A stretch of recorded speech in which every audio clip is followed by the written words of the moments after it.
start hunting mga kaspero.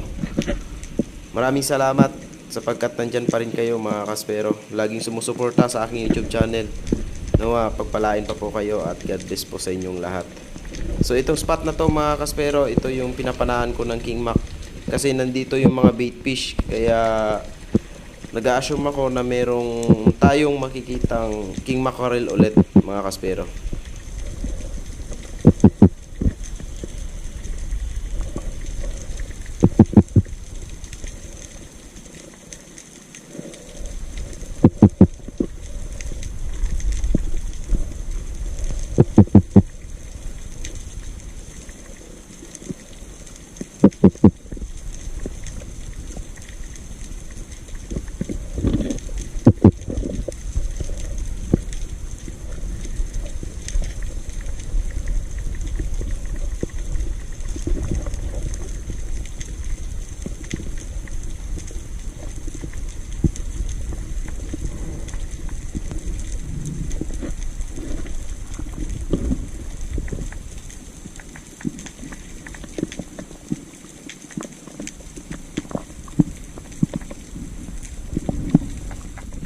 Habang nakastay ako sa ilalim mga kaspero, wala akong nakitang King Mackerel, ngunit nung paahon na ako at napansin kong may papalapit sa aking 2 piraso at ayun, pinana ko yung mas malaki mga kaspero, pero hindi natin na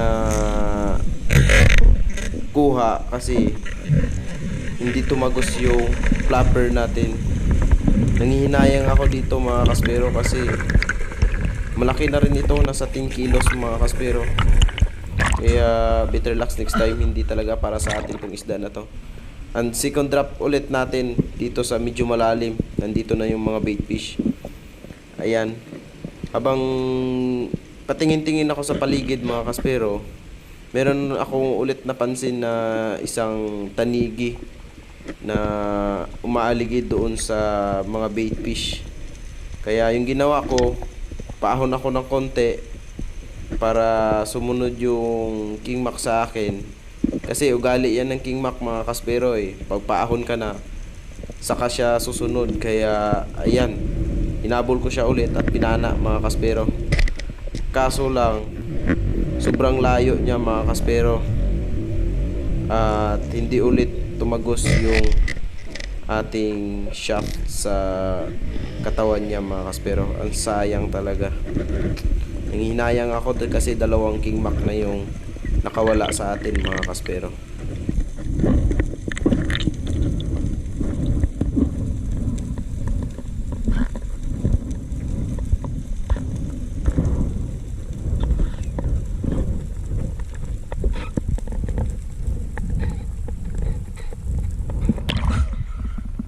Hayop. Ay, warak boy.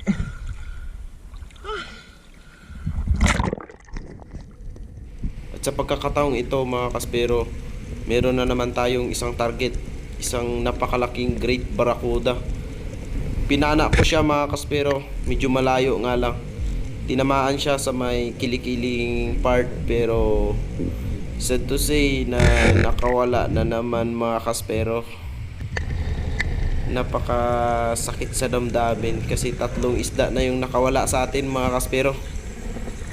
At hindi talaga siguro para sa atin yun. May araw din sila sa akin mga kaspero. At sa pagkakataong ito, meron na tayong nakitang isang target mga kaspero. Isang green job fish. Ayan mga kaspero, pababa pa lang ako, sumalubong agad siya. Ayan, yun, tinamaan sa likod at tumagos naman.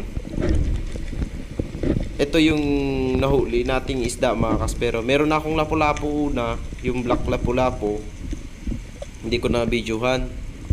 Tapos pangalawang isda yung itong green job fish. Yung 3 sayang hindi natin nakuha mga kaspero.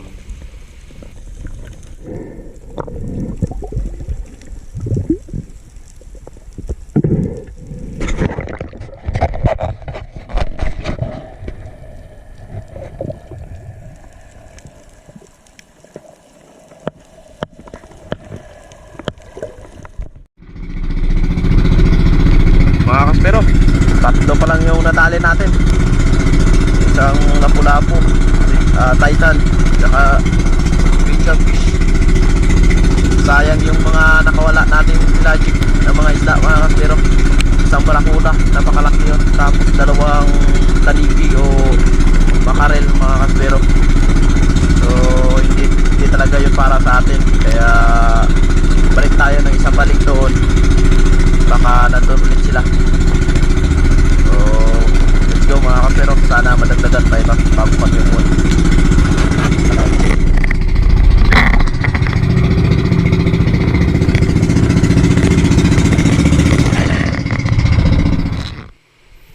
At ito na yung second day. Binalikan ko ulit mga kaspero itong spot na to kung saan dalawang tanigi at isang barakuda yung nakawala sa atin.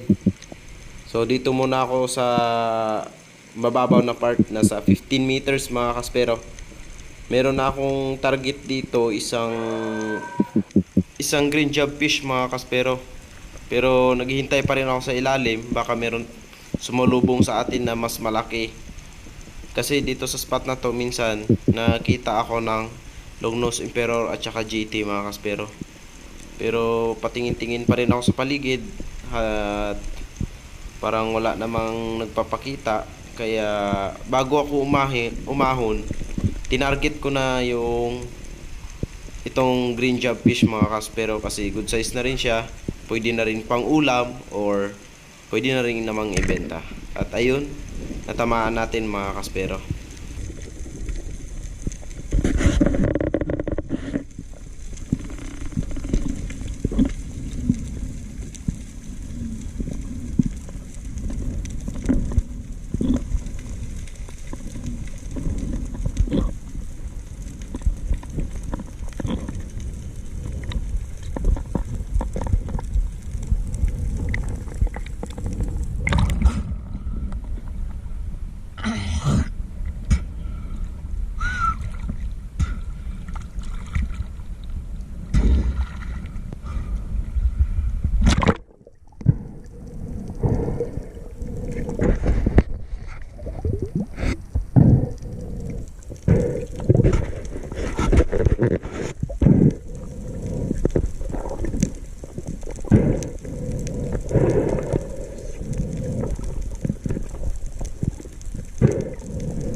At sa pangalawang dive natin dito sa araw na to mga kaspero, pababa pa lang ako, may napansin na akong isang barakuda ulit.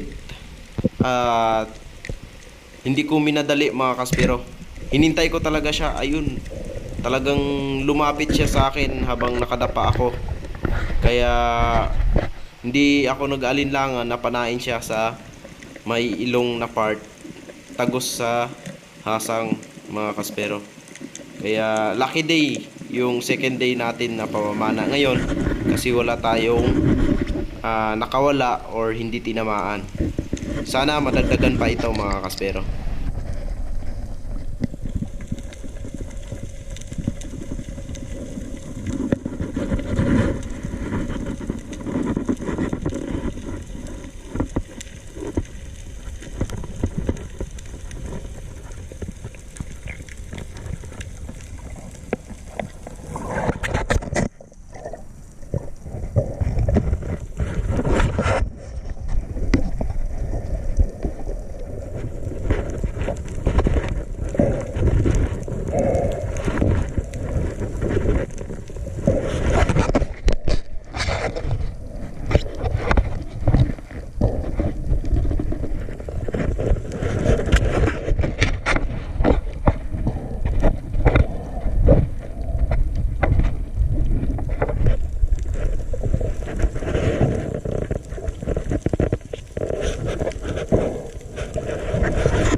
At ito mga kaspero, nakakita ako ng grupo ng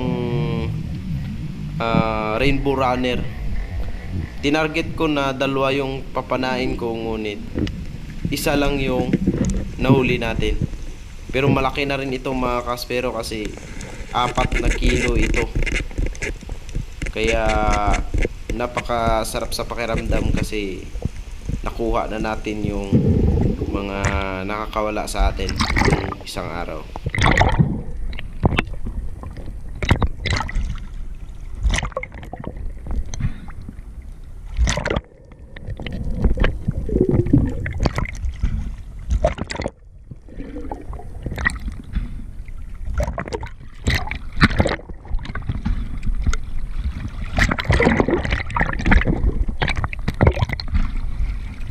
Sino mga sumdon na to?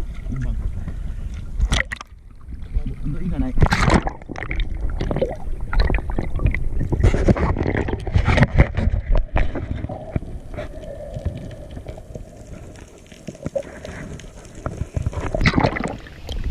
At ito ulit mga kaspero, galing ako sa baba, nag-drop ako doon, naghintay, kaso wala akong nakita. Nung pag-ahon ko, ayun, may nakita akong Great Barracuda ulit mga kaspero.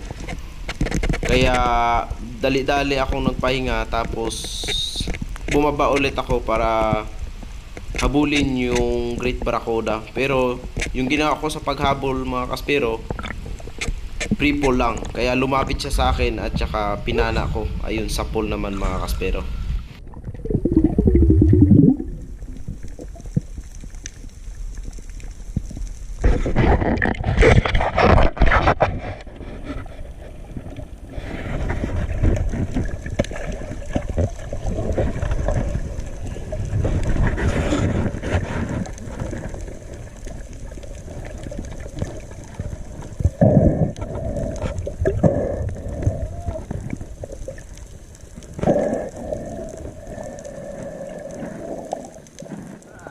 Mga kaspero, pako na tayo.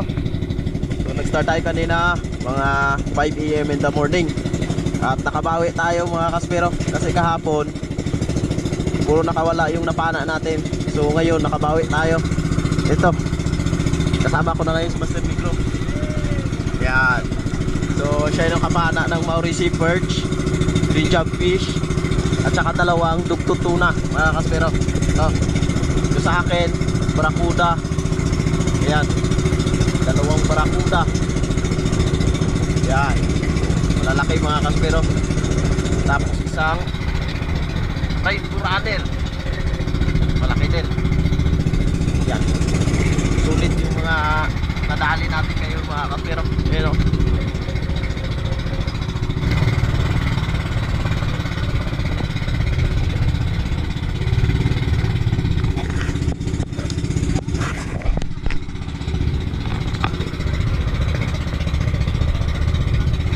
Ibibenta natin yan mga kaspero pagdating sa tabi para makabawi tayo kahapon, kasi kahapon wala tayong kita. So sasabawan namin yung isang dugtot na yon, tapos babalik kami mamayang alas 3 o 2:30 ng hapon mga kaspero. Yan, dito na tayo sa tabi mga kaspero. Dito na tayo sa bahay. Yun yung mga isda natin. Wow, Barracuda.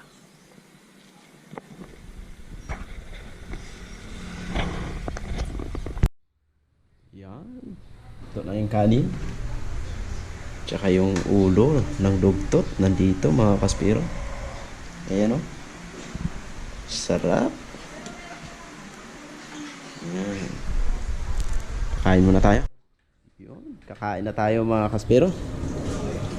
Pagkatapos kumain, magbebenta ulit tayo. Isda. Tapos mga 2:30 balik na ulit tayo sa dive.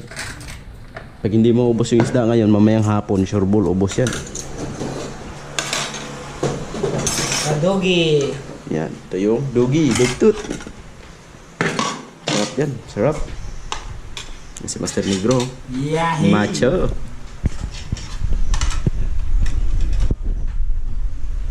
Kain, kain. Tatlo muna kami ngayon kakain. At ayun, After magtinda natin ng isda, nag-dive ulit tayo.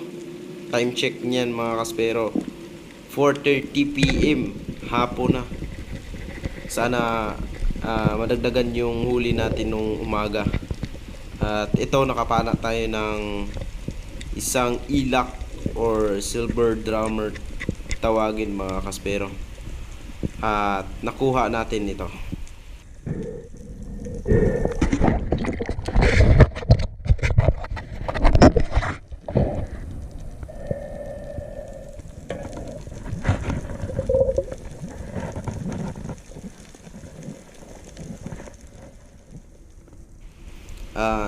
Next drop natin mga kaspero, dito medyo malalim na halos nasa 26 or 25 meters mga kaspero. Halos wala akong nakitang isda dyan sa paligid, ngunit may napansin ako na tumakbo. Yun, isang grouper pala. Iyan, tiger grouper mga kaspero. Halos 2 kilo din yan, good size na rin. Kaya nakuha natin yan, at yan yung last fish natin of the day. Thank you mga kaspero sa walang sawang pagsuporta. Shoutout po sa inyong lahat. Hindi ko man po kayo may isa-isa, ngunit taos puso po akong nagpapasalamat sa walang sawang pagsuporta ninyo mga kaspero. God bless po sa inyo.